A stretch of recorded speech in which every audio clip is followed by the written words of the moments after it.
Buddy, গারবেয়াং, Kalapani প্রভৃতি পার হয়ে আমরা লিপিধুরায় এসে পড়েছি। এইখানে ইংরেজ রাজ্যের শেষ এবং তিব্বতের আরম্ভ। আমরা এখন যেখানে এসে উঠেছি, বাংলাদেশে তার ঢের নিচে মেঘের দল আনাগোনা করে। বাঙালিরা দার্জিলিংয়ে গিয়েই পায়ের তলায় মেঘ চলাচল দেখে অবাক হয়, কিন্তু দার্জিলিংও এখন আমাদের অনেক নিচে। এখানকার অতিরিক্ত নির্মল বাতাস এত লঘু যে নিঃশ্বাস নিতেও অসুবিধা হয়। আমরা নিচেকার পৃথিবীর ধুলোমাটির জীব, এত নির্মলতা পর্যন্ত আমাদের সহ্য হয় না। দেখতে দেখতে শ্যামলতা নিশ্চিহ্ন হয়ে গেছে বললেও চলে। এখানে ওখানে কাঁটালতা ছাড়া গাছের আর দেখায়নি। এখন চলেছি আমরা তুষারের শুভ্র রাজ্য দিয়ে। তার কনকনে শীতলতা ভয়াবহ। এমন বিষম ঠান্ডা বাতাস বইছে যে এর মধ্যেই আমাদের পায়ের চামড়া বুড়োর মতো কুঁচকে গিয়েছে, অথচ সর্বাঙ্গ যেন আগুনে পুড়ে জ্বালা করছে। লিপিধুরাতে এসে শৈলশিখর থেকে চোখের সামনে ছবির মতন স্পষ্ট ও সুন্দরভাবে দেখা যায় বিচিত্র বর্ণ শৈল সমাকীর্ণ তিব্বত দেশকে, এবং তারই উপরে অনন্তকাল ধরে জাগ্রত প্রহরী দলের মতো বিরাজ করছে তুষার ধবল বোমস্পর্শী গিরিশিখরের পর গিরিশিখর। মানুষের পক্ষে যত তাড়াতাড়ি পথ চলা সম্ভব, আমরাও তত তাড়াতাড়ি এই দীর্ঘ বন্ধুর পথ পার হয়ে এসেছি। কিন্তু লিপিধুরায় পৌঁছবার কিছু আগে এক পথিকের কাছে একটা সন্দেহজনক খবর পেলুম। একদল মানস সরোবরের বাঙালি যাত্রীর সঙ্গে তার নাকি দেখা হয়েছে। বিমল শুধালো, সে দলে কজন লোক আছে? ওই 7 জন। হ্যাঁ।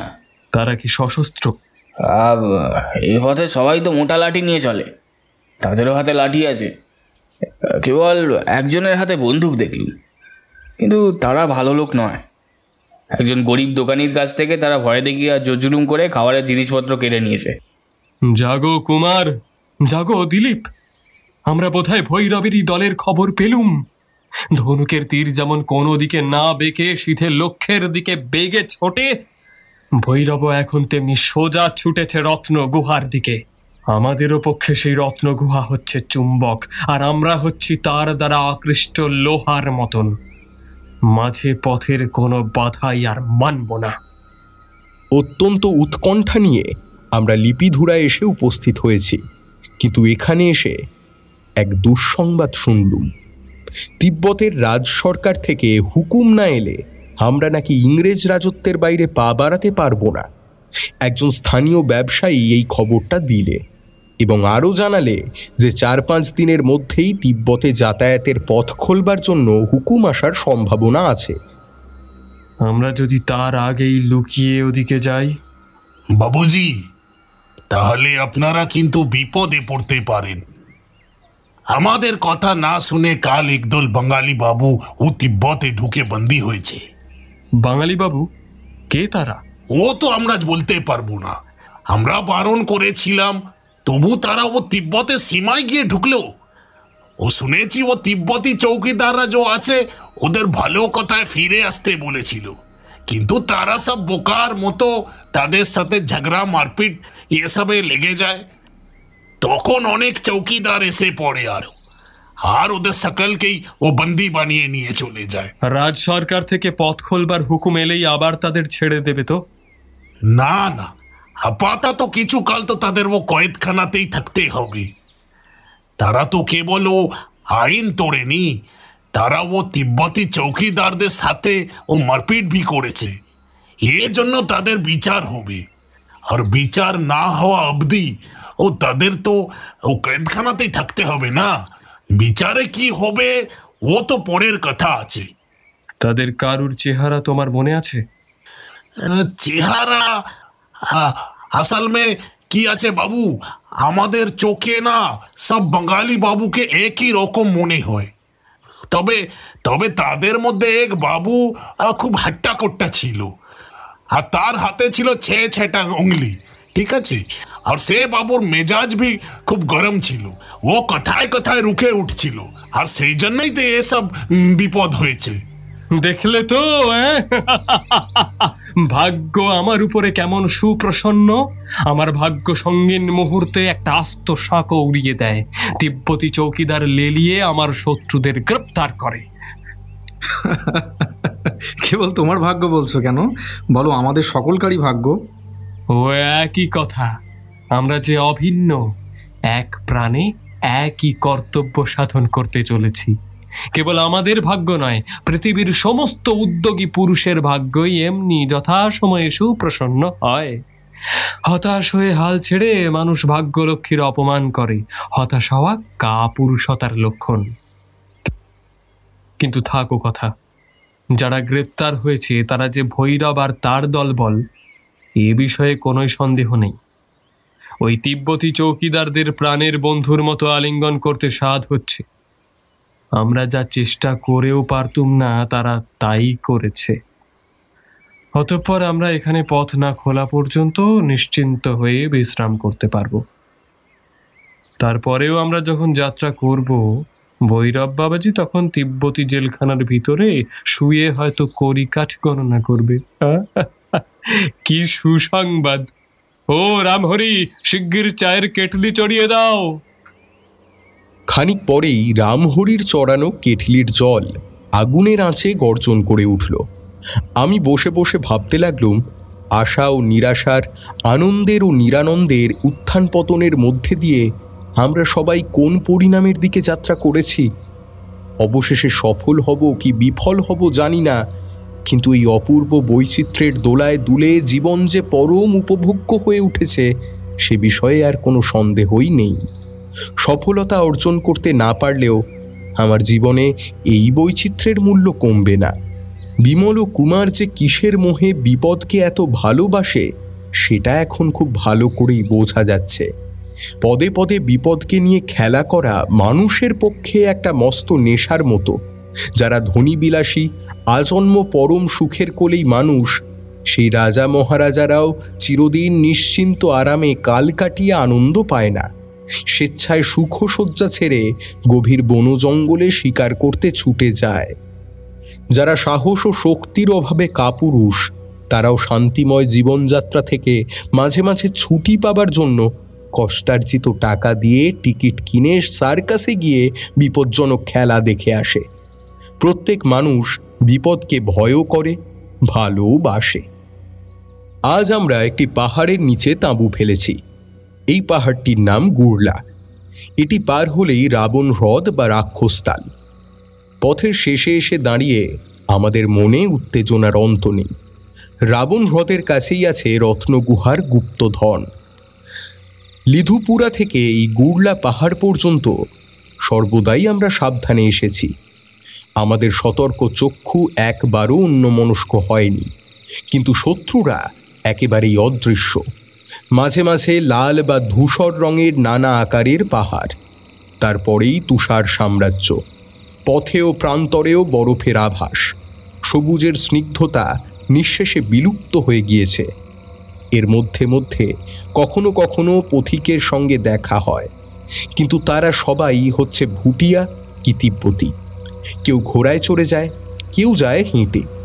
মাঝে মাঝে তিব্বতী ভিখারিদের দল এসে জ্বালাতন করে, কিন্তু এদের মধ্যে ভৈরবের ছদ্মবেশে থাকাও অসম্ভব। ভৈরব ভুটিয়া তিব্বতী পোশাক পরতে পারে, কিন্তু নিজের নাক থ্যাবড়া, গালের হাড় উঁচু ও চোখ কুতকুতে করে তোলবার জন্যে নিজের মুখ তো আর ভেঙে চুরে তুবড়ে গড়তে পারবে না।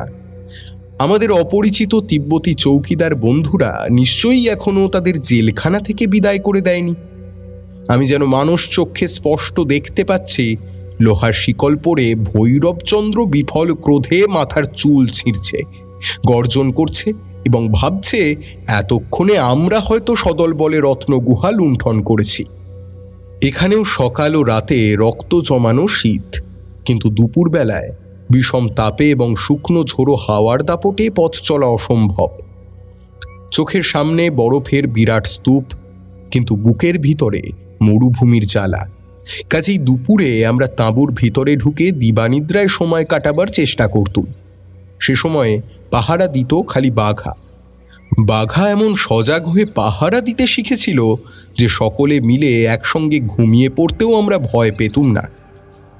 আজ দুপুরে একটা ঘটনা ঘটেছে, যদিও ঘটনাটা বিশেষ কিছুই নয়, তবু মনে একটা খটকা লেগে গেল। আমরা সকলেই ঘুমিয়ে পড়েছিলুম। হঠাৎ বাঘার চিৎকারে ঘুম ভেঙে গেল। বিস্মিত নেত্রে দেখলুম তাঁবুর দরজার কাছে একটা ভীষণ দুশ্মন চেহারার লোক দাঁড়িয়ে তীক্ষ্ণ দৃষ্টিতে চারিদিক লক্ষ্য করছে। তার দেহ লম্বায় 6 ফুটেরও বেশি, খুব জোয়ান চেহারা, মুখখানা একেবারে তিব্বতী ছাঁচের, মাথায় টুপি, পিছনে টিকি বা বেনি, গায়ে কুর্তা, পায়ে দেশি ধ্যাবরা বুট, কোমর বন্ধে ঝুলছে তরবারি ও পিঠে বাঁধা সেকেলে গাদা বন্দুক এবং ডান হাতে একগাছা খাটো কিন্তু মজবুত লাঠি। বিমল ধর্মর করে বিছানার উপরে উঠে বসে হিন্দিতে রুক্ষ স্বরে বলল, কন হো তুম? প্রথমে সে কোনো জবাব দিলে না। খুঁটিয়ে খুঁটিয়ে আমাদের মোটঘাটগুলো দেখতে লাগলো। বিমল আবারও শুধালে, এখানে কি দরকার তোমার?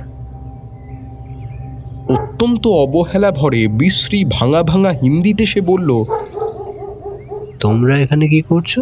আমরা তীর্থযাত্রী, মানস সরোবর যাচ্ছি। লোকটা সন্দেহ ভরা চোখে আমাদের পোশাকের দিকে তাকিয়ে রইল। আমাদের মতো প্যান্ট কোট বুট পরা তীর্থযাত্রী দেখতে সে বোধহয় অভ্যস্ত নয়। তোমার কোনো দরকার আছে? সে জবাব না দিয়েই বেরিয়ে গেল। তারপরেই বাইরে ঘোড়ার পায়ের শব্দ পেলুম। আমি তাড়াতাড়ি উঠে গিয়ে মুখ বাড়িয়ে দেখলুম লোকটা ঘোড়া ছুটিয়ে পাহাড়ের দিকে এগিয়ে যাচ্ছে। কে জানে এ আবার কোন মূর্তি? দিলীপের বাবার চিঠির কথা মনে করো। এখানে ডাকাতের ভয় আছে। এখানকার লামারাও নাকি সর্বদাই সাবধান হয়ে থাকে। পাছে কেউ গুপ্তধন চুরি করতে আসে। ও লোকটা হয়তো তাদেরই কারুর চর। তাহলে কি আবার আমাদের নতুন কোনো শত্রুর সঙ্গে মোকাবিলা করতে হবে?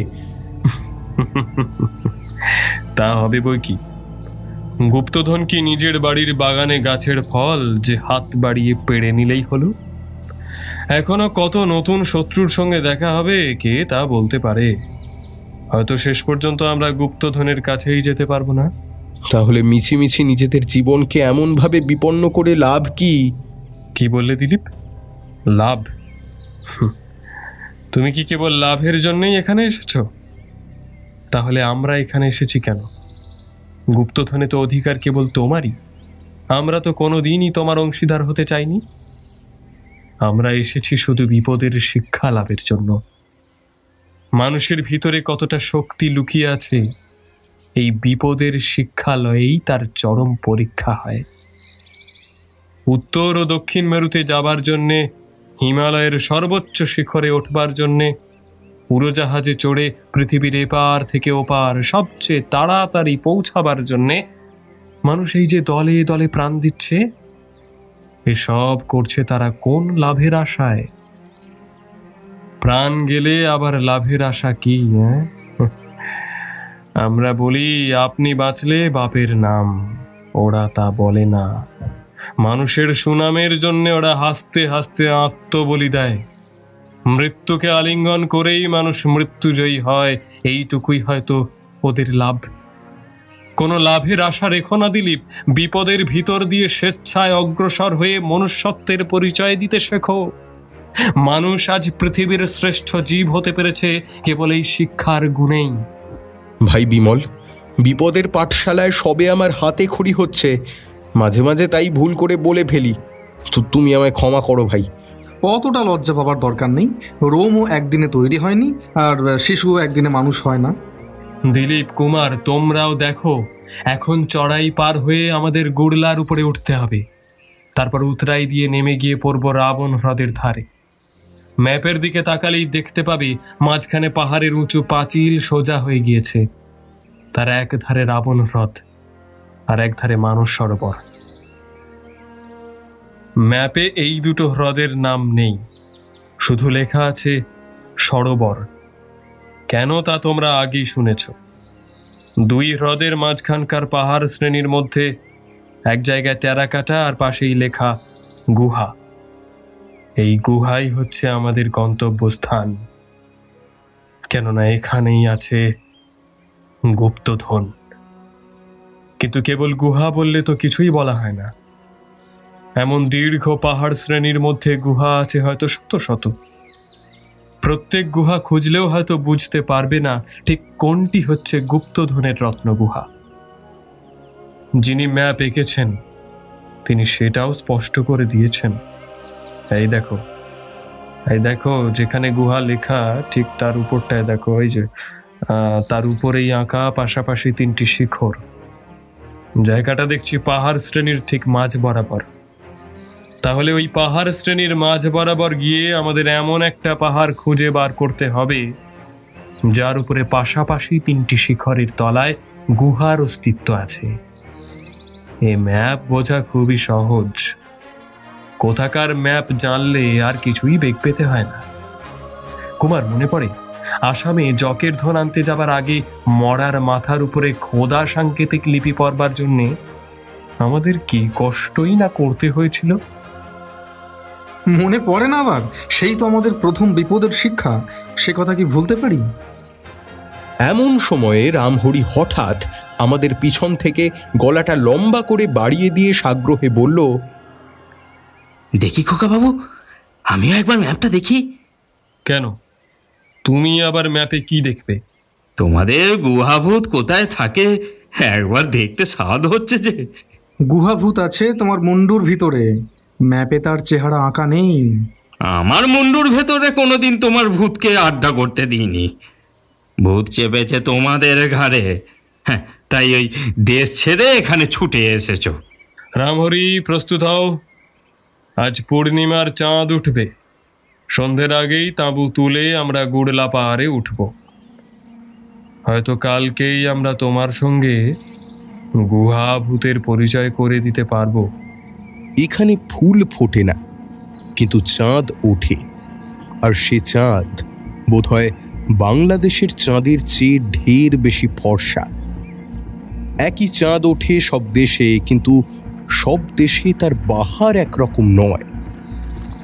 যারা ভাবছেন বনভূমি নেই বলে চাঁদের শোভা এখানে কম, তাঁদের আমি মত বদলাতে বলি।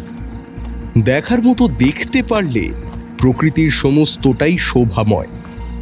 গভীর অন্ধকার ভরা অরণ্য, সীমাহীন ধুধু মরুভূমি, কুলহারা নীল সমুদ্র, অনুর্বর কঠিন পর্বত, আবার ছোট্ট নদী বা নির্ঝরিণী ও একরত্তি গাছের চারা পর্যন্ত যা কিছু আমরা দেখি প্রত্যেকেই আপন আপন রূপে অপরূপ হয়ে ওঠে।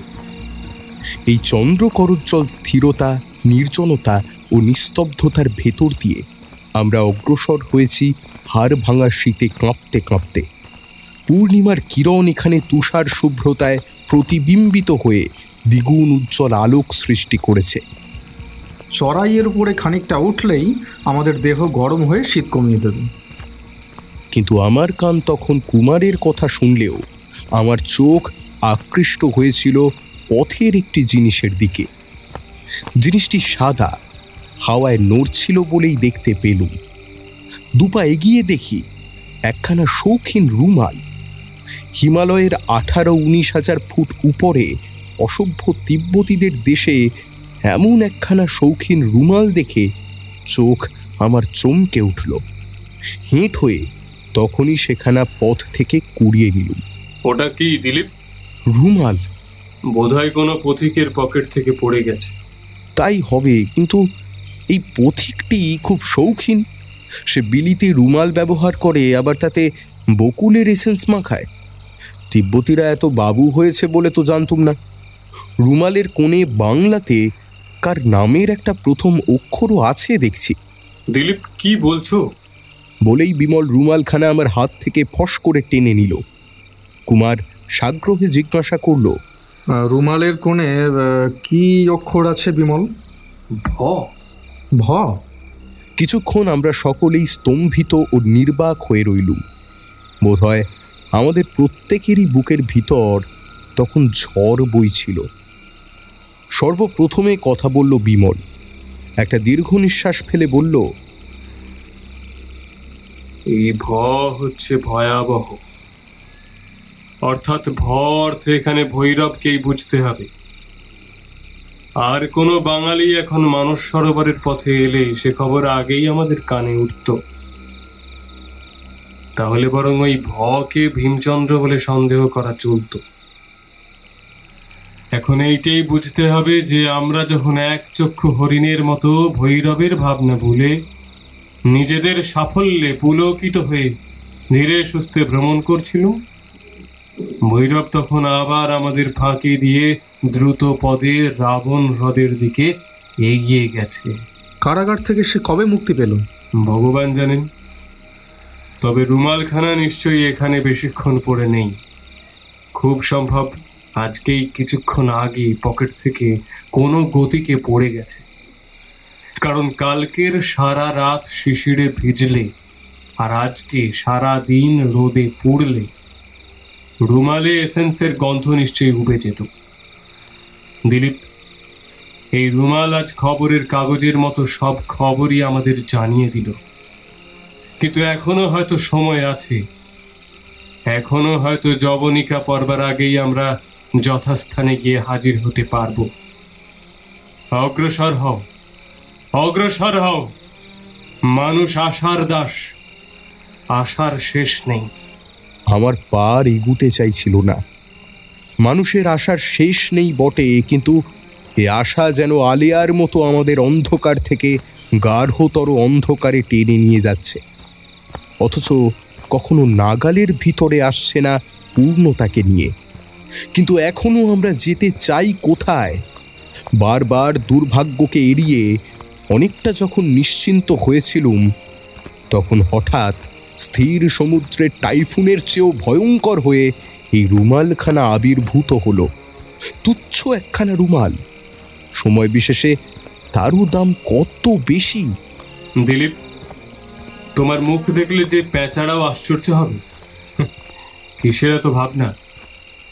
দেখতে পাচ্ছ না এই রুমালখানা আমাদের চোখের সামনে ভগবানের অনুগ্রহের পতাকার মতো এসে পড়েছে? এই যে আমাদের ঘুমন্ত চোখকে জাগিয়ে বলতে চায়, ভয় নেই বন্ধুগণ, সর্বশেষের ঘন্টা বাজাবার আগেই আমি তোমাদের সাবধান করে দিতে এসেছি। বুঝেছ দিলীপ, গুপ্তধন যদি ভৈরবের হাতের মুঠোর ভিতরে গিয়ে ঢোকে, তাহলেও সে নিজে এখনো আমাদেরই হাতের মুঠোর ভিতরে থাকবে। যখন আগে থাকতে খবর পেয়েছি, তখন সে কোথায় পালাবে? এ হচ্ছে প্রায় অরাজক দেশ। তাকে ধরতে গেলে কোনো সভ্য আইন আমাদের বাধা দিতে পারবে না। এতক্ষণ ভৈরব ছিল না, আমাদের এই যাত্রাটাকে যেন লবণহীন তরকারির মতো বিস্বাদ লাগছিল। ভৈরব এসে ব্যাপারটাকে আবার জমিয়ে তুললেন। দিলীপ, এইবারেই তো আসল খেলা শুরু হলো। এই দুটি অপূর্ব যুবকের প্রচণ্ড উৎসাহের ধাক্কায় সমস্ত নিরাশাই যেন ভেঙে চুরমার হয়ে যায়। ধীরে ধীরে আবার আমি চাঙ্গা হয়ে উঠলুম। আমরা গুড়লার চড়াই অবলম্বন করে উপরে উঠছি। সেখানকার ঘুমন্ত নীরবতা আমাদের পায়ের ও হাতের লাঠির শব্দে যেন সবিস্ময়ে জেগে চমকে চমকে উঠতে লাগলো। মাঝে মাঝে আমাদের পা লেগে গড়ানে পথ দিয়ে রঙিন নুড়িগুলো খড়বড় খড়বড় করে গড়িয়ে পড়ে যাচ্ছে। আমার মনে হলো সে যেন স্তব্ধতার হাসির শব্দ। চাঁদের আলোয় চারিদিক ধপধপ করছে। পথ দেখে চলতে অর্থাৎ উঠতে আমাদের কোনো কষ্টই হচ্ছে না। অত্যন্ত লঘু বাতাসে শ্বাস নিতে বেগ পাচ্ছি, কিন্তু আমার মনে হচ্ছে চন্দ্রালোকের সমুদ্রেই ডুবে যেন আমার দম বন্ধ হয়ে আসছে। চাঁদের আলো কোথাও তা তন্দ্রাচ্ছন্ন, কোথাও তা তুষারের সঙ্গে এক হয়ে মিলিয়ে গিয়েছে, কোথাও তা হীরার কণার মতো জ্বলে জ্বলে উঠছে, কোথাও তা ছায়াময় হয়ে যেন আধারকে খুঁজছে। আমি যখন নিজের মনে চাঁদের আলো নিয়েই মেতে আছি, তখন কুমার হঠাৎ চুপি চুপি বলল, আচ্ছা বিমল, তোমার মনে কি কোনো অস্বস্তি জাগছে না? এই আলোকময় স্তব্ধতার শান্তির মধ্যে কুমারের কথাগুলো কেমন বেসুরো শোনালো। যেখানে জনপ্রাণী নেই, কোনো গোলমাল নেই, সেখানে আবার অস্বস্তি কিসের? কিন্তু কুমারের কথা শুনে বুকের কাছটা তবু ছ্যাঁত করে উঠল। একবার চারিদিকে সন্দেহপূর্ণ দৃষ্টিপাত করল, কিন্তু ঘুমন্ত চন্দ্রালোকের স্বপ্ন জগতে হিমালয়ের ধ্যান ও মূর্তি ছাড়া আর কিছুই দেখতে পেলুম না। বিমল প্রথমে চুপ করে রইল, অল্পক্ষণ পরে বলল, কুমার, তোমার কি অস্বস্তি হচ্ছে? হ্যাঁ ভাই, হচ্ছে। কি অস্বস্তি হচ্ছে বলো দেখি। মনে হচ্ছে এই পাহাড়ের উপরে যেন আমরা ছাড়াও আরো অনেক লোক আছে। আর কিছু? যেন তারা আমাদের প্রত্যেক ভাবভঙ্গি লক্ষ্য করছে, যেন অনেকগুলো হিংসুটে চোখ আমাদের পানে এক দৃষ্টিতে তাকিয়ে আছে। কুমার বলে কি? ভাবলুম বিমল বোধহয় তার অকারণ ভয় দেখে এখনই ঠাট্টা শুরু করবে, কিন্তু সে ঠাট্টা করলে না। পিঠ থেকে নিজের বন্দুকটা নামিয়ে একবার পরীক্ষা করলে, তারপর ধীরে ধীরে বললে, কুমার, আমারও মনের অবস্থা অনেকটা তোমারই মতো। কেবল তোমার আর আমার নয়, ওই দেখো বাঘার দিকে তাকিয়ে দেখো, ও চলতে চলতে হঠাৎ থেমে থেমে দাঁড়াচ্ছে আর কান খাড়া করে যেন কি শোনবার চেষ্টা করছে। ফিরে চেয়ে দেখলুম ঠিক সেই মুহূর্তেই বাঘা দু কান খাড়া করে পাহাড়ের উপর দিকে তাকিয়ে আছে। চাঁদের আলোর কথা তখনই মন থেকে লুপ্ত হয়ে গেল। খালি চাঁদের আলোই দেখছি এক চক্ষু হরিণের মতো, কিন্তু ওই যে পাহাড়ের আশেপাশে শত শত কালো ছায়া অমাবস্যার রহস্যকে ধরে রাখবার চেষ্টা করছে, তীক্ষ্ণ দৃষ্টিও যাদের ভেতরে ঢুকতে না পেরে ফিরে আসে, ওগুলোর মধ্যে কি কোনো বিভীষিকা লুকিয়ে থাকা অসম্ভব? যেমন এই কথা মনে হওয়া, অমনি আমি তাড়াতাড়ি বিমল ও কুমারের কাছ ঘেঁষে দাঁড়ালুম। এই দুটি লোক অসংখ্য বিপদে অভিজ্ঞতা লাভ করে বিপদ সম্বন্ধে এদের একটা সহজ জ্ঞান হয়েছে নিশ্চয়ই। এইবারে বাঘা রুদ্ধ ক্রোধে গড়গড় করতে লাগলো। শত্রুর উপস্থিতি সম্বন্ধে যেন নিঃসন্দেহ হয়েছে সে। পাছে বাঘা নাগালের বাইরে ছুটে যায়, সেই ভয়ে রামহরি তাড়াতাড়ি তার গলায় শিকল পরিয়ে দিল। আমার মনের ভিতরে যাই হোক, বাইরে আমি এখনো কিছু দেখতে বা শুনতে পেলুম না, বা কোনো বিপদের অস্তিত্ব অনুভব করতে পারলুম না। চতুর্দিক তেমনি স্থির, স্তব্ধ ও শান্তিময়। উজ্জ্বল চন্দ্রালোকে অবাক হয়ে দেখলুম যে নির্জন পথ দিয়ে আমরা উপরে উঠেছি, সেই পথ দিয়ে নিচে থেকে দলে দলে লোক নীরবে উপর পানে উঠে আসছে। আলোর ভুবনে যেন দলবদ্ধ ছায়া মূর্তি আকাশ থেকে অকস্মাৎ খসে পড়েছে। বিমল খানিকক্ষণ অবাক হয়ে দেখল, তারপর একটা নিঃশ্বাস ফেলে বলল, যে গুলিগুলো আমাদের মোটঘাট নিয়ে পিছনে পিছনে আসছিল, তারা কোথায় গেল? তারা হয় বিপদ দেখে পালিয়েছে, নয় ওদের দলে গিয়ে ভিড়েছে। যাক, তল্পি তল্পার ভাবনা চুকে গেল। এখন নিজেদের ভাবনা ভাবা যাক। ঠিক সেই সময়ে মুখ তুলে দেখি পাহাড়ের উপর দিকেও দলে দলে নরমূর্তি ঠিক যেন পাথর ফুঁড়ে আত্মপ্রকাশ করেছে। আমাদের নিচের ও উপরের, পিছনের ও সম্মুখের দুদিকেই পথ বন্ধ। বিমলের চোখ বিদ্যুৎ বেগে চারিদিকটা একবার দেখে নিল। সঙ্গে সঙ্গে তার হাতের টর্চটাও ক্ষিপ্র গতিতে চতুর্দিকে সমুজ্জ্বল আলোক রেখা নিক্ষেপ করলো। এমন সময় উপরের জনতাও নিচে আমাদের দিকে নেমে আসতে লাগলো। বিমলের মুখ প্রশান্ত। কুমারের দিকে তাকিয়ে দেখলুম তার ওষ্ঠাধারে দৃঢ়তা ব্যঞ্জক কঠোর হাস্য। সেই ভূত ভয়গ্রস্ত প্রৌঢ় রামহরি সে অটল পদে বিমলের পিছনে গিয়ে সোজা হয়ে দাঁড়ালো। এমনকি বাঘা পর্যন্ত সদর্পে ল্যাজ তুলে গড়গড় করছে। প্রভু, ভৃত্য, কুকুর সব এক ধাতুতে গড়া। বিপদকে বিপদ বলে যেন গ্রাহ্যই করে না তারা। এদের মধ্যে আমি শেষ পর্যন্ত কোন ভূমিকায় অভিনয় করব জানি না, কিন্তু আমার মনের অবস্থা বিশেষ শান্ত নয়। উপর ও নিচ থেকে যারা আসছে তারা আমাদের খুব কাছে এসে পড়েছে, কিন্তু এখনো পর্যন্ত তাদের কণ্ঠে কোনো শব্দ শোনা গেল না, যেন তারা সবাই বোবা। হঠাৎ বিমল পাশের দিকে টর্চ ফেলে বলল, ওই যে একটা সুড়ি পথ, ওর শেষে একটা গুহার মতো দেখা যাচ্ছে। ওই গুহার মুখে বন্দুক নিয়ে দাঁড়ালে হাজার শত্রু থাকলেও গুঁড়ি পথের ভিতরে ঢুকতে পারবে না।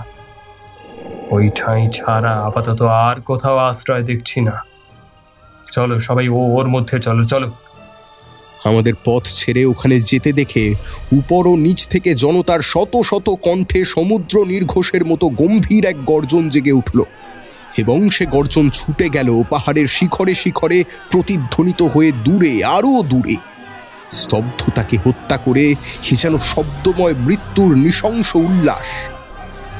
সেই বিরাট জনতার বিপুল চিৎকার যখন নিরবিচ্ছিন্ন নিস্তব্ধতাকে নির্বাসিত করে আকাশ বাতাস ও হিমাচলকে কাঁপিয়ে তুলছে, বিমল তখন অত্যন্ত নিশ্চিন্তভাবে টর্চের আলোকে গুহার ভিতরটা পরীক্ষা করতে লাগলো। তার ভাব দেখলে মনে হয় ও চিৎকারে যেন ভয় পাবার কিছুই নেই। ও যেন বৈঠকখানার পাশের রাস্তার আনন্দ মেলায় সমবেত নিরীহ জনতার নিরাপদ কোলাহল। গুহাটা ছোট হলেও আপাতত আমাদের আশ্রয়ের পক্ষে যথেষ্ট। কিন্তু কিন্তু আমরা হচ্ছে 4 জন, আর ওরা বোধহয় 250 কম হবে না। আজ এই গুডলাগিরি সংকটে থার্মোপলির পুনরভিনয় হবে। কিন্তু হয় আমাদের সঙ্গে কোনো কবি নেই। এই বীরত্ব কাহিনী পৃথিবীকে শোনাবে কে? দিলীপ, তুমি পদ্য লিখতে পারো। এ কি কৌতুকের সময়! আমি রেগে মেগে মাথা নেড়ে বললুম, না, লিখতে পারলেও এখন পদ্য নিয়ে আমি মাথা ঘামাতুম না। তবে কি করতে? কি উপায় প্রাণ বাঁচানো যায় সেই চেষ্টাই করতুম। কেবল চেষ্টা করেই যদি প্রাণ বাঁচানো যেত তাহলে পৃথিবীতে আজ কোনো জীবজন্তু মরতো না। না মরবার জন্য সবাই চেষ্টা করে, তবু তো সবাই মরে। সুতরাং ও চেষ্টা ছেড়ে ভবিষ্যতে তুমি পদ্য লিখবার চেষ্টা করো, তবু কবি বলে যদি নাম কিনতে পারো। পৃথিবীতে এমন কোনো কবি আছেন বলে আমি মানি না যিনি এখন বসে কবিতা লিখতে পারেন। আমি কবি হলে লিখতে পারতুম দিলীপ। জীবন কি, মৃত্যু কি, দীপশিখা জ্বালা আর নেভার মতোই সহজ। আজকের পৃথিবীর সবচেয়ে বড় কবিতাই বলেছেন, জীবন মৃত্যু পায়ের ভৃত্য। তারপর একটু থেমে বিমল ডাকলো, কুমার, বলো। তিব্বতী হনুমানগুলো প্রায় আমাদের সামনে এসে পড়েছে। ওরা খুব জয়ধ্বনি করছে। ভাবছে আমরা ফাঁদে পড়েছি, এখন একে একে ধরে টিপে মেরে ফেললেই হয়। কিন্তু ওদের ধারণা যে ভুল, সেটা কিভাবে বুঝিয়ে দেওয়া যায় বলো দেখি? কুমার একবার মুখ বাড়িয়ে বাইরেটা দেখে নিয়ে বলল, ওদের কাছে তো বন্দুক আছে, কিন্তু সেকেলে গাদা বন্দুক। ইংরেজদের তিব্বত অভিযানের সময় ওই বন্দুক নেই ওরা বীর দম্ভে লড়াই করতে এসেছিল, আর তার ফল কি হয়েছিল তা জানো তো। আজও দেখছি ওরা ও বন্দুক ছাড়েনি। ওসব বন্দুক প্রত্যেকবার মাটিতে রেখে বারুদ শেষে তারপর টিপ করে গুলি ছুটতে কত সময় লাগবে বুঝেছো? হ্যাঁ, তার আগেই আমরা শত্রুদের ঝড়ে কলা গাছের মতো মাটিতে পেড়ে ফেলতে পারবো। ওরা অবশ্য এই সুড়িপথে ঢুকে হাতাহাতি যুদ্ধে আমাদের কাবু করার চেষ্টা করবে। হ্যাঁ, ওরা কাছে আসতে পারলে আমরা আর বাঁচব না, কিন্তু ওরা কাছে আসতে পারবে না। এই সুড়িপথে একসঙ্গে 2 জন লোকের পক্ষে পাশাপাশি চলা অসম্ভব। এই পথে ঢুকলে কেউ আর জীবন নিয়ে বেরোতে পারবে না, বেঁচে থাকুক আমাদের হাতের একেলে বন্দুক। কিন্তু ওরা যদি এই গুহা অবরোধ করে, তাহলে 2-4 দিন পরেই অনাহারে আমাদের আত্মসমর্পণ করতে হবে। কিন্তু সে আজকের কথা নয়। আজকের কথা হচ্ছে বঙ্কিমচন্দ্রের ভাষায়, মারো মারো শত্রু মারো। ওই ওরা এসে পড়েছে। কুমার, তুমি আমার পাশে এসে দাঁড়াও। রামহরি, দিলীপ, তোমরা আমাদের পিছনে থাকো। এখন আমাদের দরকার খুব তাড়াতাড়ি বন্দুক ছোড়া। আমি আর কুমার বন্দুকের নলগুলো খালি করেই দিলীপ আর রামহরিকে দেব, আর তাদের বন্দুক আমাদের হাতে দিয়ে আবার আমাদের বন্দুকে টোটা ভরতে থাকবে। এই ব্যবস্থায় দিলীপ আর রামহরি বন্দুক ছুটতে পারবে না বটে, কিন্তু আমরা শত্রুদের উপরে গুলি বৃষ্টি করতে পারবো অশ্রান্তভাবেই। তখন পাহাড়ের উপরকার ও নিচেকার দল একসঙ্গে মিলে গুহার সুঁড়ি পথের সামনে দাঁড়িয়ে পরামর্শ করছে। এরা সবাই তিব্বতী। আজ দুপুরে আমাদের তাঁবুর ভিতরে হঠাৎ যে বেয়ারা মূর্তির আবির্ভাব হয়েছিল, এদের সকলকেও দেখতে প্রায় সেই রকম। এদের অনেকের পিঠে বন্দুকের বদলে তীরধনুকও দেখা গেল। প্রথমে আমি ভেবেছিলুম ভৈরবী বোধহয় লোকজন সংগ্রহ করে পথের কাঁটা সরাবার জন্য আমাদের আক্রমণ করতে আসছে, কিন্তু এখন দেখছি তা নয়, এরা নূতন লোক। কিন্তু এরা কারা? ডাকাত না গুপ্তধনের রক্ষক? যদিও এখনো এরা আক্রমণ করেনি, তবু এরা যে আমাদের বন্ধু নয় সেটা বেশ ভালো করেই বোঝা যাচ্ছে। বিমল ও কুমার গুহার অন্ধকারে সরে এসে হুমড়ি খেয়ে বসে বন্দুক নিয়ে অপেক্ষা করছে। বোধহয় এদের উদ্দেশ্য কি সেইটে বোঝবার জন্যেই, যদি এরা ঠিক শত্রু না হয়। কিন্তু উদ্দেশ্য বুঝতে আর বিলম্ব হলো না। হঠাৎ কয়েকটা বন্দুকের গর্জন শোনা গেল এবং তারপরে কয়েকজন লোক বিকট চিৎকার করে সুড়িপথের দিকে ছুটে এলো।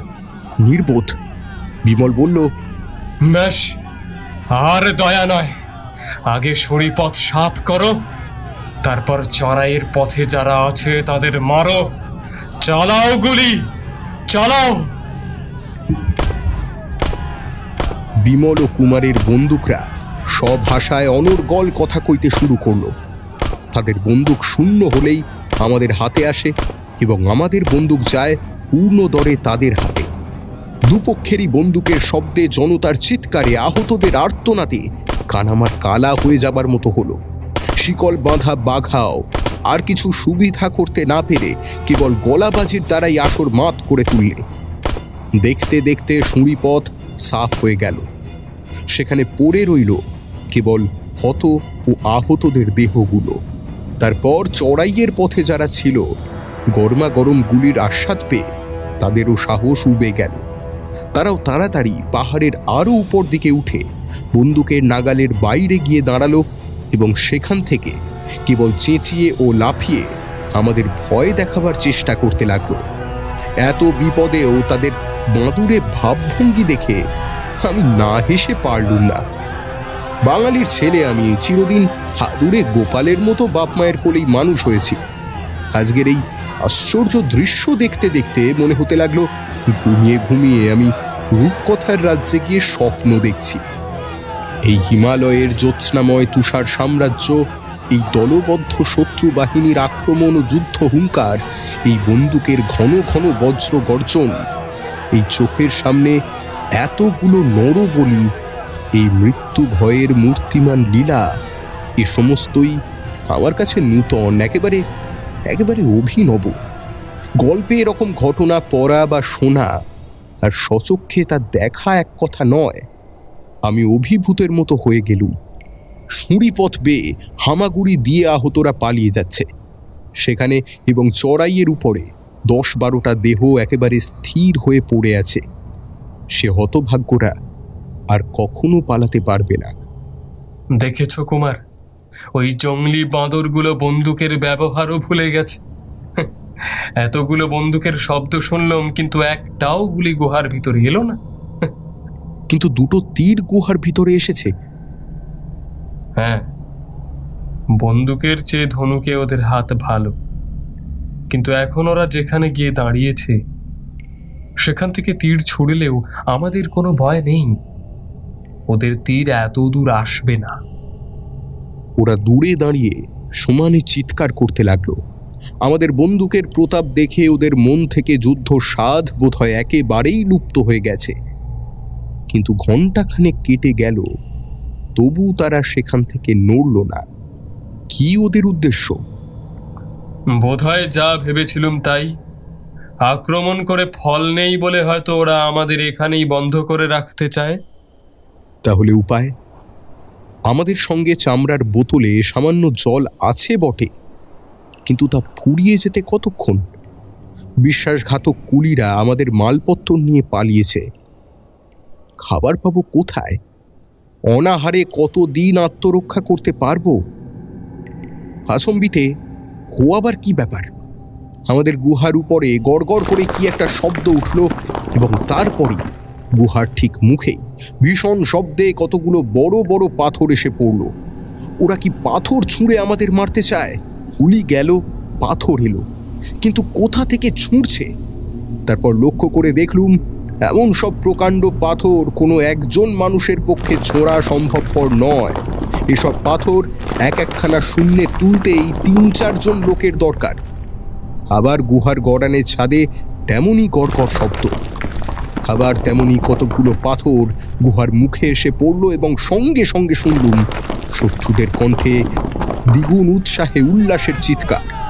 তখন আন্দাজ করলুম শত্রুদের ভিতর থেকে বোধহয় একদল লোক অন্য কোনো পথ দিয়ে আমাদের গুহার ছাদে এসে উঠেছে এবং সেইখান থেকে এই পাথরগুলো গড়িয়ে গড়িয়ে নিচে ফেলে দিচ্ছে। ক্রমাগত পাথর পড়ছে। গুহা থেকে বেরিয়ে ছাদের শত্রুদেরও মারবার উপায় নেই। বিমলও ব্যাপার বুঝে বলল, কুমার, এইবারে আমাকে ভাবালে দেখছি। ওরা গুহার ছাদ থেকে পাথর ফেলে গুহার মুখ বন্ধ করে দিতে চায়। কুমার দমে গিয়ে বলল, সে যে জ্যান্ত কবর। কিন্তু এখন গুহা থেকে বেরিয়ে খোলা জায়গায় গেলে হয়তো অনেক শত্রু মারতে পারবো, কিন্তু কিন্তু শেষ পর্যন্ত ওদের হাতেই তাহলে আমাদের মরতে হবে। কুমার, কুমার চুপ করে রইলে। হে বাবা কৈলাসের মহাদেব, আমরা তোমার রাজ্যে এসেছি, আমাদের রক্ষা করো। কিন্তু রামহরি মহাদেব যে প্রলয় কর্তা, সে কথা কি তুমি ভুলে গিয়েছ? থামা থামা, তোমাকে অত আর ব্যাখ্যা দিতে হবে না। তুমি ভারী পণ্ডিত। দুনিয়া শুদ্ধ লোক যে শিব পুজো করছে তা কি মরবে বলেই করছে? হে বাবা কৈলাসের মহাদেব, খোকাবাবু ছেলে মানুষ, তার কথায় তুমি রাগ করো না। তুমি আমাদের রক্ষা করো, এই পাথর পড়া বন্ধ করে দাও। গড়গড় আওয়াজ হচ্ছে তো হচ্ছেই, পাথরের পর পাথর পড়ছে তো পড়ছেই, এবং সেই সঙ্গে বারংবার জেগে উঠছে শত শত নির্মম কণ্ঠে পৈশাচিক অট্টহাস্য। গুহার আধখানা মুখ তখন প্রায় বন্ধ। বাকি আধখানা বন্ধ হলেই জীবন্ত জগতের সঙ্গে আমাদের সকল সম্পর্কের অবসান।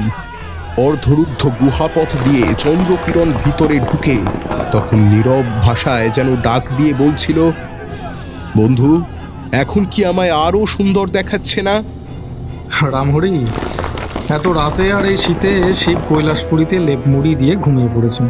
তোমার প্রার্থনা তিনি শুনতে পাননি। হচ্ছে খ্রিস্টানের কথা। ব্রহ্মা বিষ্ণু মহেশ্বর কি তোমার আমার মতো?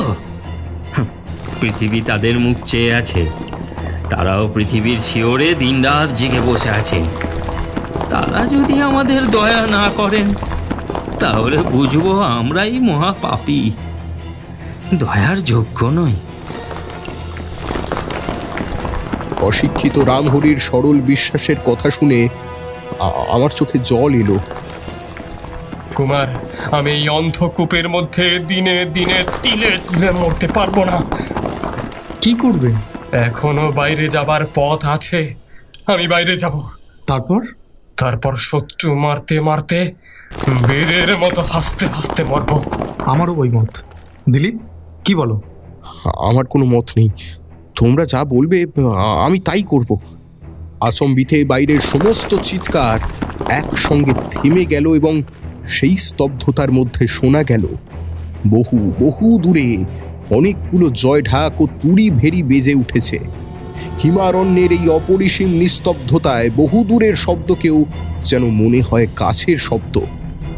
তাই কত দূর থেকে সেই তুড়ি ভেরি ও ঢাকের শব্দ আসছে ভালো করে সেটা বোঝা গেল না।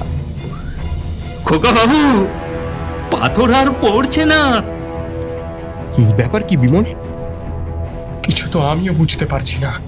তবে কৈলাসের মহাদেব এসে যে ওদের পাথর ছুটতে বারণ করেননি এ বিষয়ে কোনোই সন্দেহ নেই, কিন্তু ওই ঢাক আর ভেরি বাজছে কেন? ও কি কোনো সংকেত ধ্বনি? গুহামুখে যে পাথরগুলো জড়ো হয়েছে তার উপর দিয়ে দেহের আধখানা বাড়িয়ে কুমার বলল, বিমল, বিমল, ওরা চলে যাচ্ছে। চলে যাচ্ছে? হ্যাঁ, খুব তাড়াতাড়ি চলে যাচ্ছে, দৌড়চ্ছে। যেখানে ওরা এতক্ষণ ছিল সে জায়গাটা প্রায় খালি হয়ে গেছে। রামহরি গদ গদ কণ্ঠে বারবার বলতে লাগলো, হে বাবা কৈলাসের মহাদেব, ওদের সুমতি দাও বাবা, ওদের সুমতি দাও। এই কলকাতায় গিয়ে খুব ঘটা করে আমি তোমাকে পুজো দেব। হ্যাঁ, ব্যাস, পাহাড়ের ওপরে আর কেউ নেই, পথ সাফ। কিন্তু এটা হতভাগাদের নতুন কোনো চাল নয় তো? হয়তো আমাদের বাইরে বার করবার আর একটা ফিকির। প্রায় ঘন্টা খানেক আমরা গুহার ভিতরে বসে রইলুম, কিন্তু বাইরে আর কারোর সাড়া পাওয়া গেল না। বিমল ফিরে হাসতে হাসতে বলল, রামহরি মহাদেব সত্যিই ঘুমন না। তিনি তোমার কথা শুনতে পেয়েছেন। কলকাতায় গিয়ে আমাকে 10টা টাকা দিও, আমি ঠাকুরকে পুজো দেব বলে মানত করেছি। কিন্তু বিমল, সমস্ত ব্যাপারটাই যে রহস্যময় আর অসম্ভব বলে মনে হচ্ছে। চলো, বাইরে গেলে হয়তো একটা হদিশ পাওয়া যেতে পারে। আমরা পাথরের স্তূপ টপকে একে একে বাইরে গিয়ে দাঁড়ালুম। চাঁদ তখন পশ্চিম আকাশে। যেসব পাহাড়ের শিখর এতক্ষণ জ্যোৎস্নাময় হয়েছিল, এখন তারা হয়েছে ছায়াময়, এবং যেখানে ছিল ছায়া সেখানে এসেছে আলো। সুঁড়িপথে জন 5 তিব্বতী মোড়ে কাঠ হয়ে পড়ে আছে। আমাদের প্রাণবধ করতে এসে এরা নিজেদেরই প্রাণ রক্ষা করতে পারলে না। পৃথিবীতে মানুষের যদি ভবিষ্যৎ দৃষ্টি থাকত, তাহলে জগতে অনেক যুদ্ধ বিগ্রহই ঘটত না, অনেক পাপীও সাবধান হতো। মৃতদেহগুলোর বিকৃত ভয়ানক মুখ দেখে শিউরে উঠলুম। কোনো রকমে পাশ কাটিয়ে আবার চড়াইয়ে গিয়ে হাঁপ ছেড়ে বাঁচলুম। হঠাৎ আমার পায়ের তলায় কে কাঁদো কাঁদো গলায় বলে উঠল, বাবুজি, বাবুজি, পানি, পানি। চমকে চেয়ে দেখি সেখানে একজন আহত তিব্বতী পড়ে রয়েছে। বিমল তখনই নিজের বোতল থেকে তার মুখে জল ঢেলে দিলে। বন্দুকের গুলি লেগেছে তার বুকে। সে এত হাঁপাচ্ছে যে বেশ বোঝা গেল তার মৃত্যুর আর দেরি নেই। বিমল হিন্দিতে শুধালে, তোমাদের লোকজনরা হঠাৎ পালিয়ে গেল কেন? লামারা বিপদের সংকেত করেছে বলে চলে গেছে, তারা পালায়নি। তাই কি ভেরি আর ঢাক বাজছিল? হ্যাঁ। বিপদটা কিসের? বোধহয় গুপ্তধনের গুহায় চোর ঢুকেছে। ছিলা ছেঁড়া ধনুকের মতো বিমল হঠাৎ সিধে হয়ে দাঁড়িয়ে উঠল। তারপর কি ভেবে আবার বসে পড়ে জিজ্ঞাসা করলে, তোমরা আমাদের আক্রমণ করেছিলে কেন? পুরাঙে কয়েকজন বাঙালিকে আমরা গ্রেপ্তার করেছিলাম। জুমপানওয়ালাকে মানে আমাদের শাসনকর্তাকে অনেক টাকা জরিমানা দিয়ে তারা ছাড়ান পায়। সেই বাঙালিদের মুখে শোনা গেল গুপ্তধন আনবার জন্য তোমরা নাকি এদিকেই এসেছো। জুমপানওয়ালা তাই আমাদেরকে পাঠিয়েছে। আর সেই বাঙালিরা? জানি না বাবুজি, আমি আর কিছু বলতে পারবো না। দম বন্ধ হয়ে আসছে, আমাকে আর একটু জল দাও। চমৎকার। চমৎকার আবার কি? এই ভৈরবের বুদ্ধি বেশ বোঝা যাচ্ছে। শাসনকর্তাকে ঘুষ দিয়ে সে মুক্তি পেয়েছে। তারপর এখানকার সেপাই চৌকিদারদের চোখ আমাদের দিকে আকৃষ্ট করেছে। তারা আমাদের নিয়ে ব্যস্ত, অন্যমনস্ক হয়ে আছে, আর সেই ফাঁকে ভৈরব তার সাঙ্গপাঙ্গ নিয়ে গুপ্তধনের সন্ধানে যাত্রা করেছে। কিন্তু এমন চমৎকার চালাকি খাটিয়েও ভৈরব বোধহয় শেষ রক্ষা করতে পারেনি। লামার দল তাদের আবিষ্কার করে ফেলেছে, জয় ঠাক প্রভৃতি বাজিয়ে তাই তারা করেছে সাহায্য প্রার্থনা। এতক্ষণে সব পরিষ্কার হয়ে গেল। এখন নাটকের শেষ অঙ্কের অভিনয় হচ্ছে। চলো চলো চলো, আমাদের যথাসময়ে রঙ্গমঞ্চে গিয়ে হাজির হতে হবে। চলো। আমরা যখন গুড়লার উপরে উঠে উপাসের উতরাই দিয়ে নিচের দিকে নামছি, তখন চাঁদের আলো ধীরে ধীরে উষার আলোর সঙ্গে মিশিয়ে যাচ্ছে কোনো এক অদৃশ্য চিত্রকর যেন দুরকম আলো রং একসঙ্গে মিলিয়ে নতুন কোনো অপূর্ব ছবি আঁকবার জন্য প্রস্তুত হচ্ছেন। কুয়াশার ভিতর থেকে যেন রূপকাহিনীর মায়া জগৎ একটু একটু করে আত্মপ্রকাশ করছে। ক্রমে কুয়াশার স্বপ্ন জবনিকা বিরাট কোনো রঙ্গালয়ের অর্ধস্বচ্ছ পাতলা পর্দার মতো ধীরে ধীরে শূন্যে উপরে উঠতে লাগলো, দুলতে দুলতে, কাঁপতে কাঁপতে। ওই সেই ভুবন বিখ্যাত কৈলাস পর্বত, নীলিমার কোলে যেন তুষারে গড়া বিরাট এক শিবলিঙ্গ, গৌরী উষার অরুণ কিরণ কুসুম প্রভাতী পুজোর নিবেদনের মতো মহাতাপস শিবের তুষারকান্তির উপরে এসে পড়ে তাকেও রাঙা করে তুললে।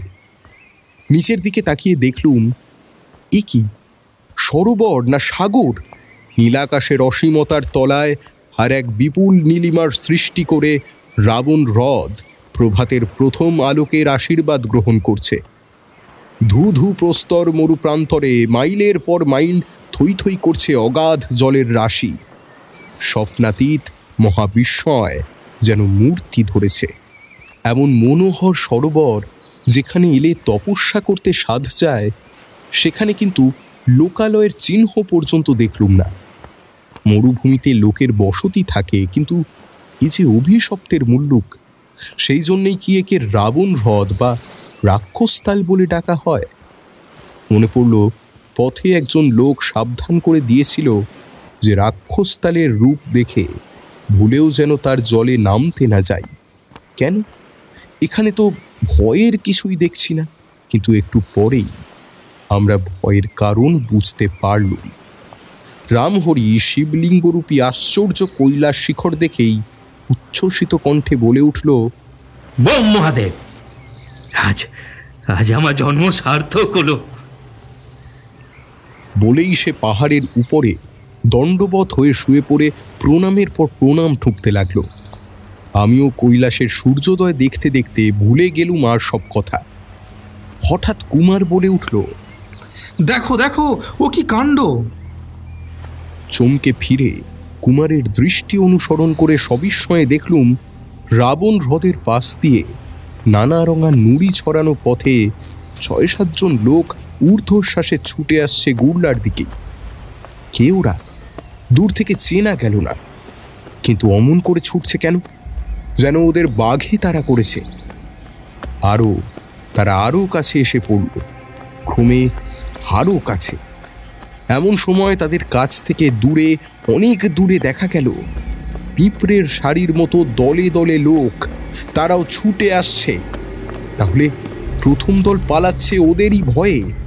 বিমল উৎকট আনন্দপূর্ণ স্বরে বলল, কুমার, আমাদের প্রিয় বন্ধু ভৈরব আর তার স্যাঙাতদের চিনতে পারছো কি?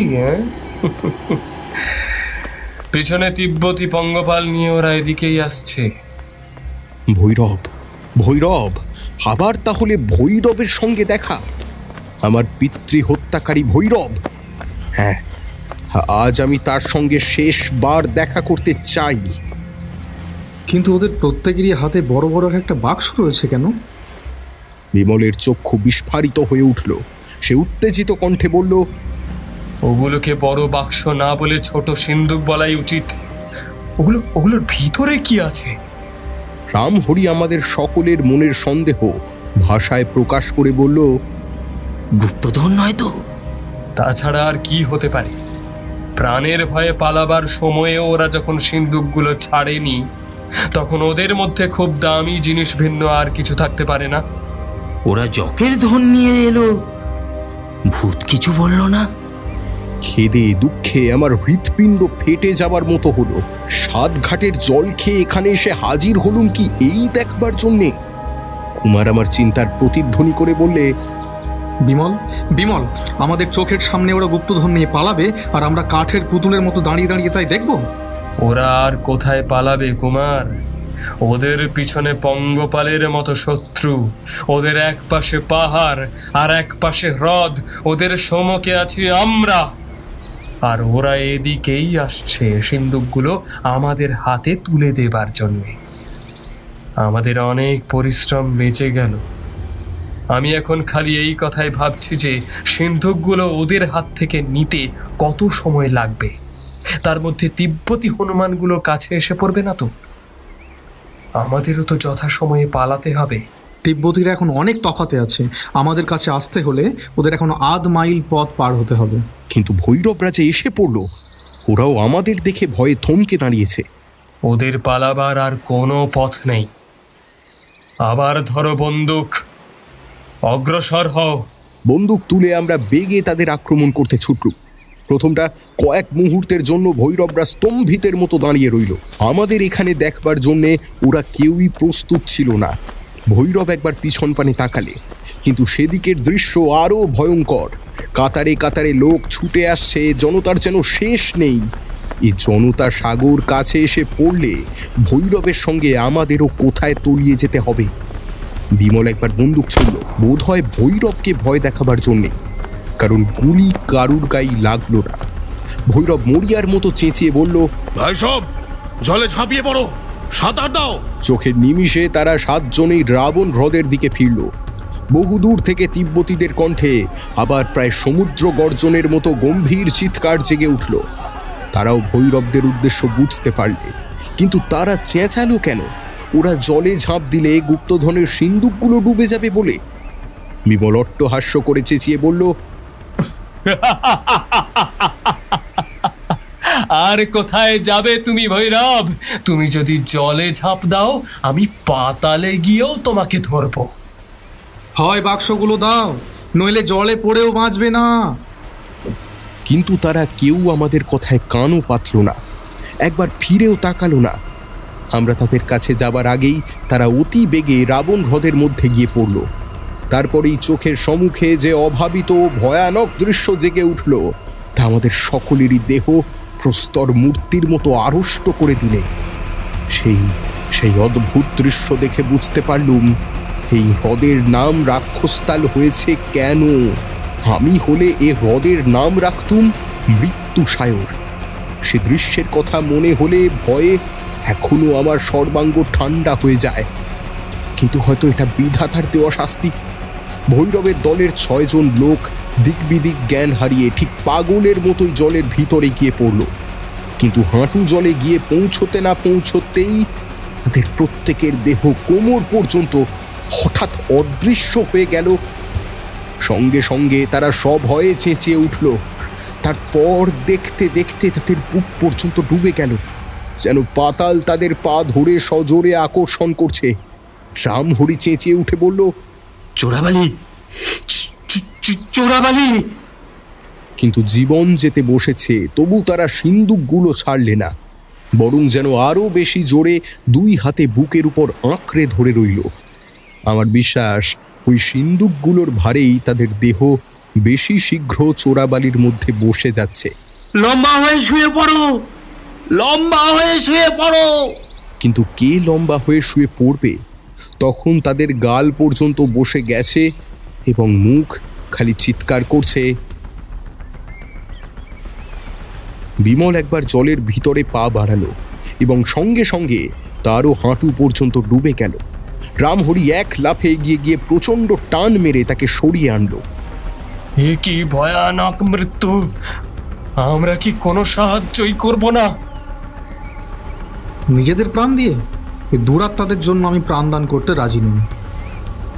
তখন কারুর দেহ একেবারে তলিয়ে গিয়েছে, কারুর কেবল মাথা দেখা যাচ্ছে এবং কোথাও বা একখানা হাত মাত্র জলের উপরে জেগে ছটফট করছে। কিন্তু পালের গোদা ভৈরব ছিল সর্বশেষে। ঝাঁপ দেবার আগেই দলের লোকের অবস্থা দেখে সে আর জলে নামেনি। এতক্ষণ সে আড়ষ্টের মতো সেইখানেই দাঁড়িয়েছিল, প্রবল উত্তেজনায় আচ্ছন্ন হয়ে পালাবার চেষ্টা পর্যন্ত করেনি। আমরাও এতগুলো মানুষকে একসঙ্গে হঠাৎ অমন মৃত্যু ফাঁদে পড়তে দেখে তার অস্তিত্ব সম্পূর্ণরূপে ভুলে গিয়েছিলাম। এখন আমার হুঁশ হলো। তাড়াতাড়ি ফিরে দেখি ভৈরব যেখানে ছিল সেখানে আর নেই। সেও জলে ঝাঁপ দিলে নাকি? না, তাহলে এত শীঘ্র অদৃশ্য হয়ে যেত না সে। অন্যদিকে তাকিয়ে দেখলুম তিব্বতীরা চিৎকার করতে করতে অনেকটা কাছে এসে পড়েছে। সেদিকেও ভৈরব নেই। চেঁচিয়ে বললুম, বিমল, কুমার, ভৈরব কোথায়? তারা বিদ্যুৎ বেগে ফিরে দাঁড়ালো। এদিক ওদিক তাকিয়ে বিমল বললে, ভৈরব কি আবার ফাঁকি দিলে? ওই যে শয়তান পাহাড়ে উঠছে। তাই তো, সিন্দুকটা কাঁধে করে ভৈরব দ্রুত পদে পাহাড়ে উঠে যাচ্ছে। ভৈরব, যদি বাঁচতে চাও এখনো দাঁড়াও। ভৈরব দাঁড়াবার নামও করল না। প্রাণ থাকতে তোমাকে পালাতে দেব না। বাঘা ল্যাজ নাড়তে নাড়তে বিমলের কাছে গিয়ে দাঁড়ালো। বিমল হাত দিয়ে ভৈরবকে দেখিয়ে ইশারা করে বলল, বাঘা ধর ওকে, ধর।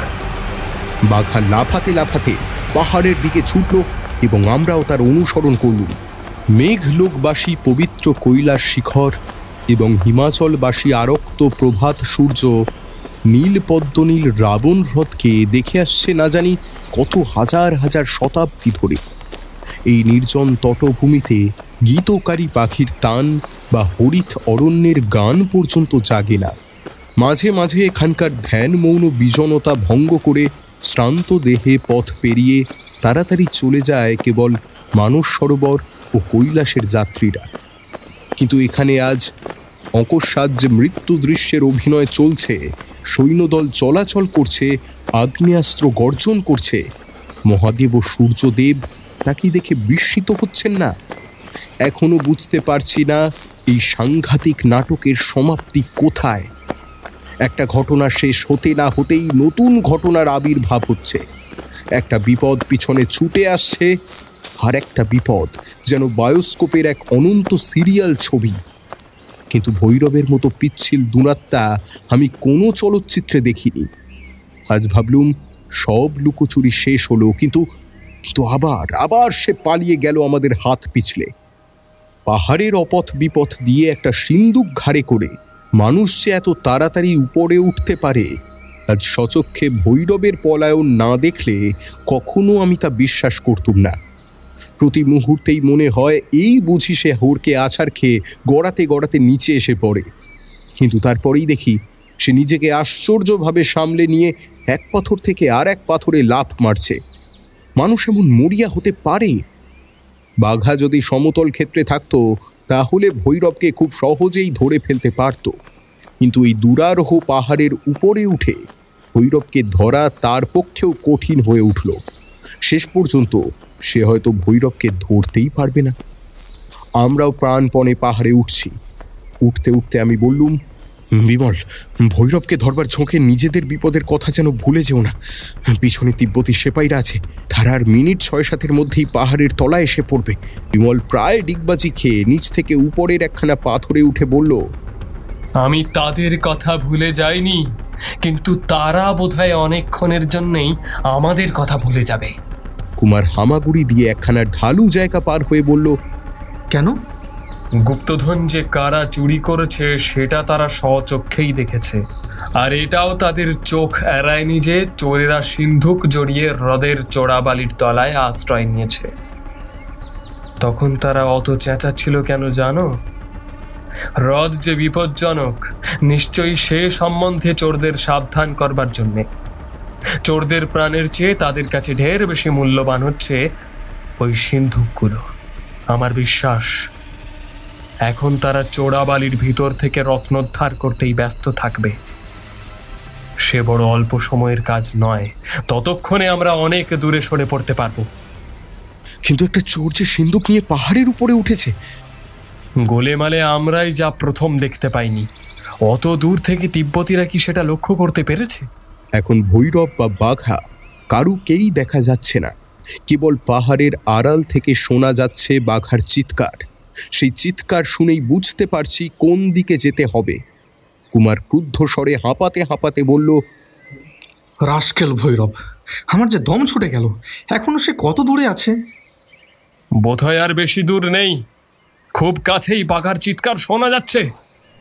লোকটার গায়ে শক্তি তো কম নয়, অত বড় একটা বোঝা নিয়ে এখন এই পথ দিয়ে উঠতে পারছে। বলবান বটে। এমন সময় একটা উঁচু পাথরের উপরে লাফিয়ে উঠেই দেখি সামনেই খানিকটা সমতল জায়গা এবং তার উপর দিয়ে প্রথমে ভৈরব ও তার পিছনে বাঘা বেগে দৌড়াদৌড়ি করছে।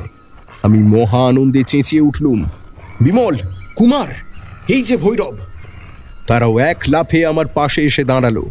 ভৈরব বাঘাকে এড়াবার জন্য শেষে সিন্দুকটা ছুঁড়ে ফেলে দিয়েই ছুটতে শুরু করলো, কিন্তু বাঘা এখন সমতল জমি পেয়েছে। তার সঙ্গে ভৈরব পারবে কেন? বাঘাকে তখন দেখলে সত্যি ভয় হয়। তার বাঘের মতো ছোপ ধরা প্রকাণ্ড দেহ ক্রোধে ফুলে যেন আরো বড় হয়ে উঠেছে। রাঙা টকটকে জিভখানা বাইরে বেরিয়ে পড়েছে। পথশ্রমে মুখের দুপাশ দিয়ে ফেনা ঝরছে। বড় বড় ধারালো দাঁতগুলো শিকার ধরবার জন্যে প্রস্তুত হয়ে আছে এবং তীক্ষ্ণ দুটো চক্ষুতে ফুটছে ক্ষুধিত হিংসার বিদ্যুৎ। সে একবার মস্ত লাফ মেরে ভৈরবের বুক পর্যন্ত উঠে তার গলা কামড়ে ধরবার চেষ্টা করলে, কিন্তু পারলে না। ভৈরব তাকে ঝেড়ে ফেলে দিয়ে অন্যদিকে ছুটে গেল। কুমার উৎসাহে চেঁচিয়ে বলে উঠল, বাহ বাঘা, বাহাদুর বাঘা, ধর টুটি কামড়ে। ভৈরব ছুটতে ছুটতে বিষম চেঁচিয়ে বলল, রক্ষা করো, রক্ষা করো, আমি ধরা দিচ্ছি, আমি ধরা দিচ্ছি। বাঘা থাম। বাঘা অমনি দাঁড়িয়ে পড়ল, যেন নিশ্চল মূর্তি। আশ্চর্য শিক্ষিত কুকুর বাঘা। আমরা সকলে যখন ভৈরবের চারপাশে গিয়ে দাঁড়ালুম, সে তখন দুই হাতে ভর রেখে মাটিতে বসে পড়ে হেঁট মুখে ভয়ানক হাঁপাচ্ছে। খানিকক্ষণ নীরবে তার দিকে তাকিয়ে রইলুম। এমন ভয়ানক মানুষ দ্রষ্টব্য জীবী বটে। আমাদেরই মতন দেখতে তার দেহ, কিন্তু তার মন যে কোনো পশুর চেয়েও হীন। একজন মানুষকে সৃষ্টিকর্তা এমন করে গড়েন কেন? বিমল তার সামনে বসে পড়ে বলল, তারপর ভৈরব, এখন কি করা যেতে পারে তোমাকে নিয়ে? ভৈরব তার তীক্ষ্ণ চক্ষু দুটো তুলে হেসে বলল, আমাকে নিয়ে কি করতে চাও তুমি? আমি কি করতে চাই? আচ্ছা, আগে তোমার কীর্তিকলাপের ফর্দটা একটু নাড়াচাড়া করে দেখি। প্রথমত, তুমি দিলীপের বাবাকে হত্যা করেছ। দ্বিতীয়ত, তুমি কিষণ সিংকে হত্যা করেছ। তৃতীয়ত, তুমি আমাদের যন্ত্রণা দিয়ে হত্যা করবার চেষ্টা করেছ। বারবার গুপ্তধনের ম্যাপ চুরি, আমাদের পিছনে তিব্বতীদের লেলিয়ে দেওয়া, তোমার এই সব কীর্তির কথা না হয় ছেড়েই দিলুম। এখন তুমি বলো দেখি, আমাদের কাছ থেকে কতটুকু দয়া তোমার প্রত্যাশা করা উচিত? দয়া আমি কারোর কাছেই প্রত্যাশা করিনি। আমি আমার কর্তব্য পালন করেছি। দিলীপের ঠাকুরদা আমার বাবাকে খুন করেছিল, আমি তারই প্রতিশোধ নেবার চেষ্টা করেছি মাত্র। মিথ্যা কথা। মিথ্যে কথা? জানো তুমি দিলীপ, গুপ্তধনের গুহায় গিয়ে আমি আমার বাবার কঙ্কাল আবিষ্কার করেছি। সেই কঙ্কালের পাশে এখনো একখানা ছোড়া পড়ে আছে। তিব্বতীদের ভয়ে তোমার ঠাকুরদা আমার বাবাকে মেরেও গুপ্তধন আনতে পারেনি। এসব কথা আমি আমার মায়ের মুখে শুনেছি। তোমার বাবা হয়তো তোমার মতোই সাধু ছিলেন। হয়তো তাকে মেরে দিলীপের ঠাকুরদা কোনো অন্যায় করেননি। যেমন আজ তোমাকে বধ করলে আমাদেরও কোনো অন্যায় হবে না। তোমাদের সঙ্গে আমি আর কথা কাটাকাটিতে জড়াতে চাই না। তোমরা জিতেছ, আমি হেরেছি। যদিও আসলে জয়ী হয়েছি আমি অবশ্যই, কারণ গুপ্তধনের গুহায় তোমরা ঢুকতে পারোনি।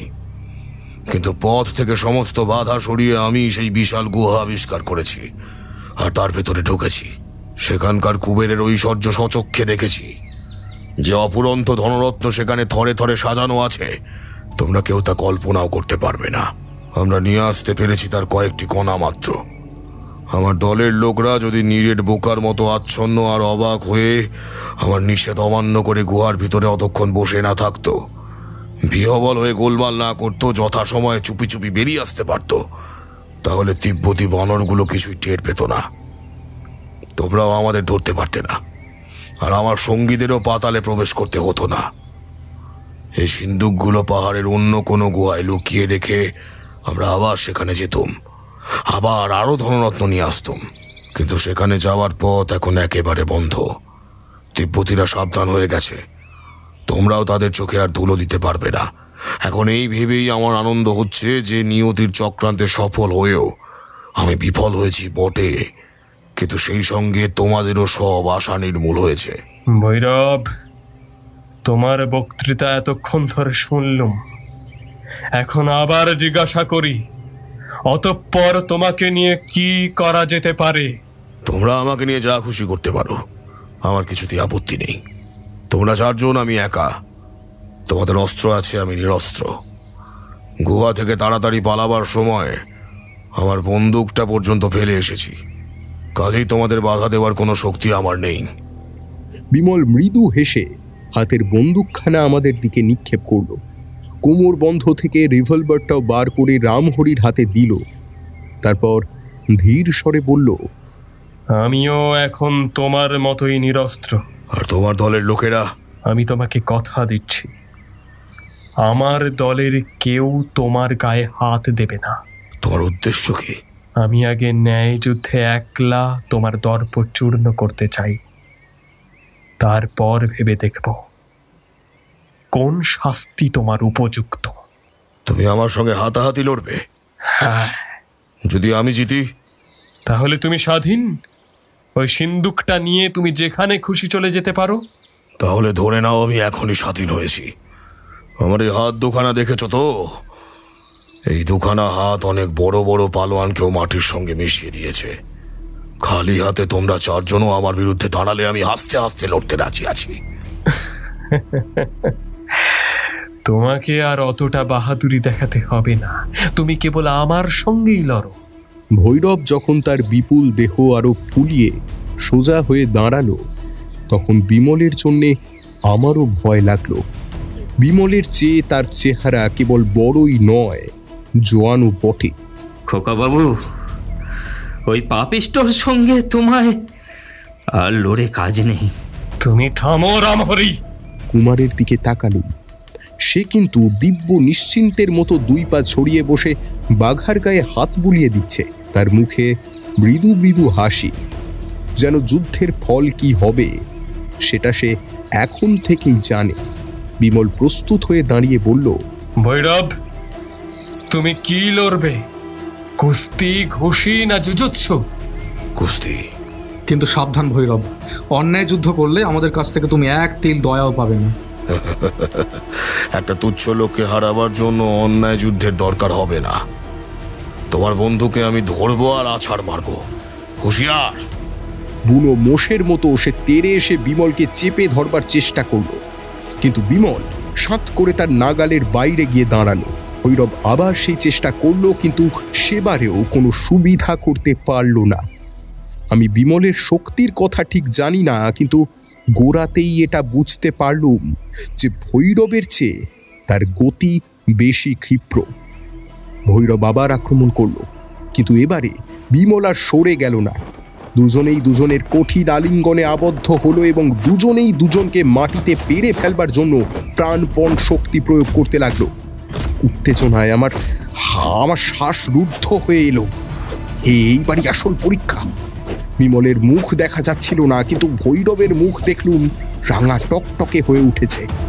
নিশ্চয়ই দেহের সমস্ত শক্তি সে ব্যবহার করছে, কিন্তু বিমল ভূমিষ্যাৎ হলো না। হঠাৎ নিজেকে মুক্ত করে নিল। বুঝলুম ভৈরবের চেয়ে সে বেশি কৌশলী। আবার ভৈরবের পেশিস্ফীত বাহু ছাড়িয়ে বিমল সরে এলো। ভৈরব হাঁপাতে শুরু করলো, কিন্তু বিমলের শ্বাস প্রশ্বাস স্বাভাবিক। বুঝলুম বিমলের দম বেশি। আমার মনে আসার উদয় হলো। ভৈরব এতক্ষণ লড়ছিল হাসতে হাসতে, কিন্তু তার মুখ এখন গম্ভীর। সে বুঝে নিয়েছে কেবল গায়ের জোরে বিমলকে সহজে কাবু করা যাবে না, এবং তাকে তাড়াতাড়ি কাবু করতে না পারলে শেষটা হয়তো দমের জোরেই বিমল তাকে কাবু করে ফেলবে। এতক্ষণ বিমল শুধু অপেক্ষাই করছিল। এইবার হঠাৎ বেগে আক্রমণ করলে বোধহয় সে ভৈরবের শক্তির মাত্রা বুঝে নিয়েছে। ভৈরব তার আক্রমণ ঠেকাতে চেষ্টা করলে, কিন্তু পারলে না। বিমল তাকে মাটি থেকে 2 হাত উঁচুতে তুলে হাত 4 দূরে ছুঁড়ে ফেলে দিল। তার শক্তি সম্বন্ধে আমার আর কোনো সন্দেহ রইল না। সানন্দে আমি কুমারের দিকে একবার মুখ ফিরিয়ে দেখি, তখনও সেইভাবেই বসে বাঘার গায়ে সাদরে হাত বুলিয়ে দিচ্ছে সে। এতক্ষণে তার নিশ্চিন্ততার কারণ বুঝলুম। বিমলের ক্ষমতা সে জানে। ভৈরবের মুখের ভাব তখন ভয়ানক। মাটির উপরে তাড়াতাড়ি উঠে বসে সে রাগে অজ্ঞানের মতো বেগে ছুটে এলো। কিন্তু এবারে বিমল আর তাকে এড়াবার চেষ্টা করলে না। সে কাছে আসতেই কি এক কৌশলে তার দেহকে চোখের নিমিষে আবার শূন্যে তুলে ভূতলে নিক্ষেপ করল। ভৈরব বেজায় হাঁপাতে হাঁপাতে আবার উঠে দাঁড়ালো। তার গায়ের জোরের গর্ব আর রইল না। কুমার অবহেলা ভরে বলল, বিমল, ওকে চিৎ করে এবার এই বেলা ওর খেলা সাঙ্গ করে দাও। হ্যাঁ, তাই দিচ্ছে। বলেই বিমল আবার বেগে অগ্রসর হলো। কিন্তু হঠাৎ একখানা বড় পাথরে হোঁচট খেয়ে মাটিতে পড়ে গেল। চোখের পলক পড়তে না পড়তেই ভৈরব প্রকাণ্ড একখানা প্রস্তর তুলে নিয়ে বিমলের মাথার উপর নিক্ষেপ করতে উদ্যত হলো। এবং সেই মুহূর্তেই অতি সতর্ক রামহরির হাতের রিভলভার গর্জন করে উঠল। বিমল যখন উঠে দাঁড়ালো, দুরাত্মা ভৈরবের দেহ তখন মাটির উপরে স্থির হয়ে পড়ে আছে। বিমল এগিয়ে গিয়ে তার দেহটাকে নেড়ে চেড়ে বলল, পৃথিবীকে আর এর ভার সইতে হবে না। গুলি মস্তিষ্ক ভেদ করেছে। বিমল সিন্দুকের ডালা খুলে ফেলল। তার ভিতরে তাকিয়ে আমাদের চক্ষু স্থির হয়ে গেল। হিরে, চুনি, পান্নার ছড়াছড়ি, পায়রা ডিমের মতো বড় বড় মুক্ত। এ কি অসম্ভব দৃশ্য! আমার মাথা ঘুরতে লাগলো। বিমল সহাস্যে বলল, দিলীপ, এখানে যা আছে তাই দিয়েই তুমি একটা রাজ্য কিনতে পারবে। এসব এখন তোমার। না না, এ ধনরত্ন আমরা সবাই সমান ভাগ করে নেব। আমরা এখানে এসেছি তোমাকে সাহায্য করতে, তোমার দান গ্রহণ করতে নয়। আমারও ওই মত। কিন্তু আপাতত রত্নগুলো ওর ভিতর থেকে বার করে নিয়ে প্রত্যেকে নিজের সঙ্গে কিছু কিছু লুকিয়ে রাখো। ও সিন্ধুক ঘাড়ে নিয়ে যেতে গেলে আমরা নিশ্চয়ই ধরা পড়ে যাব। কি বলো? তাড়াতাড়ি সিন্ধুক খালি করে ফেলে আমরা দ্রুত পদে সেখান থেকে চলে এলুম। রত্নশূন্য সিন্ধুক ও জীবন শূন্য ভৈরবের দেহের দিকে কৈলাসের রক্তমুখ দীপ্ত সূর্য তাকিয়ে রইল নিষ্পলক নেত্রে।